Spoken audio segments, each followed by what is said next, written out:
সুপ্রিয় শিক্ষার্থী বন্ধুরা, তোমরা সবাই কেমন আছো? আশা করি তোমরা সবাই ভালো আছো।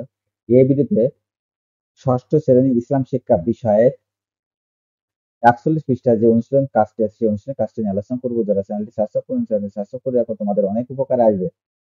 শিক্ষকের সহায়তায় নিয়ম মেনে ওয়াক্ত অনুসারে সালাত আদায় অনুশীলন করো। আমি এখন এর উত্তরে চলে আসছে। শিক্ষকের সহায়তায় নিয়ম মেনে ওয়াক্ত অনুসারে সালাত আদায় অনুশীলন করো।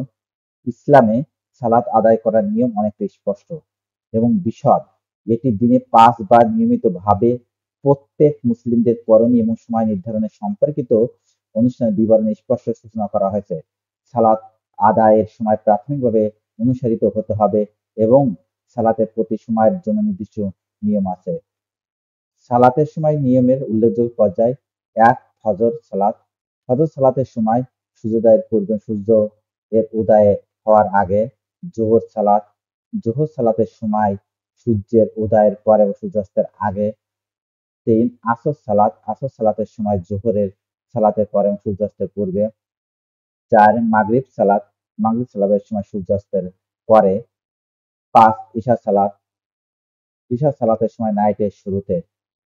এই সময় নির্ধারণের সাথে সাথে নিয়ম মেনে সালাত আদায় করা জরুরি। প্রতি সালাতের জন্য নির্দিষ্ট পরিমাণের রাকাত আদায় করতে হবে। প্রার্থনার পদ্ধতি সঠিক হতে হবে। এছাড়া সালাত আদায় করার জন্য পরিবেশের পরিষ্কারতা, প্রার্থনার সময়ের জন্য সঠিক সময়ে প্রার্থনা করা জরুরি।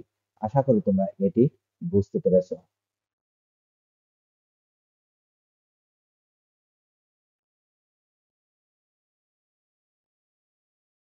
তাহলে আজ এই পর্যন্ত। Thank you everyone.